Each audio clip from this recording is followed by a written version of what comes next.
Bonjour à tous, bienvenue sur notre analyse de la paire dollar australien contre le dollar américain. Donc là, on est sur un graphique en semaine avec les points pivots du mois. Alors, ce qui est intéressant, c'est que on est mi-mois, mi-mois de septembre. On vient de saturer sur le R2 mensuel. Donc ça, c'est un très. Si on a un retournement ici, on a de grandes probabilités de retournement. Notamment, on est sur les plus hauts on a testé plein de fois qu'on n'a pas réussi à franchir. Là, il y a vraiment de la force. Donc c'est possible qu'on les franchisse, mais pour plusieurs raisons, je serais plutôt short là tout de suite, en tout cas pour cette semaine. Pourquoi? Eh ben, dû à la saturation sur les plus hauts, sur le R2 mensuel, on voit que avec des points pivots les points pivots de la semaine qui arrive, on va ouvrir sous le point pivot et sous la zone de résistance.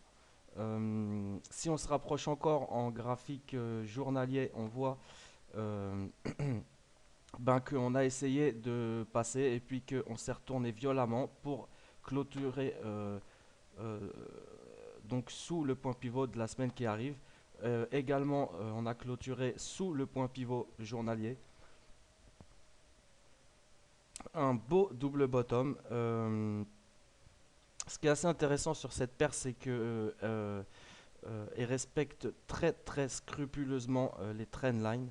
Et là, eh ben, on a eu un premier jet ici pour passer. On est revenu tester la trendline, un deuxième jet, puis finalement on a breaké la trendline. Maintenant, on a évolué une journée sous la trendline.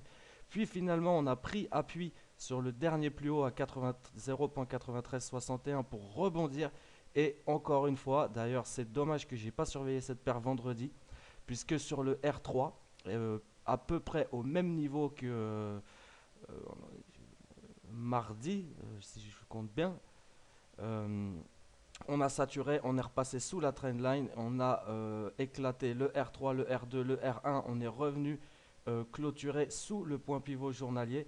Donc lundi, on va avoir certainement un point pivot qui va se situer aux alentours voilà, du R1 de vendredi, donc vers les 94. Euh, Ce qui serait sympa, c'est qu'on reteste les 94 pour avoir un beau point d'entrée. Euh, mais sinon, si on ne reteste pas, c'est très clair que à 93,25, on peut passer short et aller chercher. Euh, on peut utiliser les points pivots de la semaine, donc sortir à 93 ou 92,80. Moi, je préférerais sortir ici à 92,20, 92,50 pour voir ce qui se passe au niveau du dernier plus haut. Est-ce qu'on repart ou pas? Euh, Maintenant, voilà, on a le R1 mensuel à 91,70 qu'on pourrait aller rejoindre. Sinon, 89,72, on a le point pivot du mois. Si on est plutôt short, on peut envisager tout de suite sur ce signal un retournement, au moins sur les 50% de Fibonacci. Puisque généralement sur ce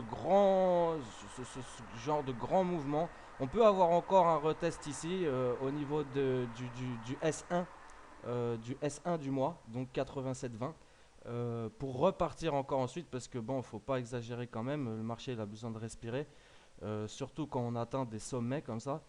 Maintenant, voilà, il y a quand même de la force hein, à la hausse, mais toutes les bougies, il n'y a pas une bougie qui a clôturé, que ce soit en mensuel, en hebdomadaire, en journalier, il n'y a pas une bougie qui a clôturé au-dessus du point de breakout qu'on attend, sachant qu'on a encore une résistance à 98, 0.98.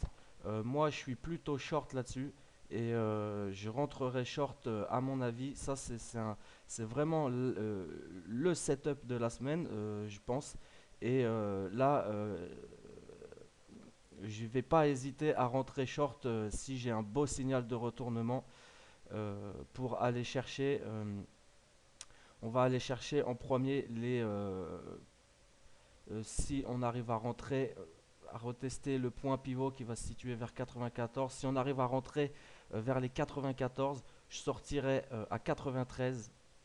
euh, à 93 puis à 92 et des brouettes, hein. On surveillera le marché. Mais voilà, ça c'est vraiment une belle configuration à exploiter, je pense, puisque là on peut baisser très très loin, d'autant plus que si on continue à vendre du yen, le dollar risque de se renforcer. Et moi, ma cible sur le dollar face au yen, c'est 90. On est actuellement à 86. Donc il y a encore de l'espace pour que le dollar se renforce. Et donc euh, le dollar australien il pourrait se manger une claque sévère. Euh, voilà, pour moi, cette semaine, s'il y a un trade à prendre, ce sera celui-là. Euh, avec des objectifs plutôt pas mal. Donc rentrer à 94, on sort à 93 et 92. Euh, voilà. Voilà pour cette paire. Bon week-end à tous et à lundi.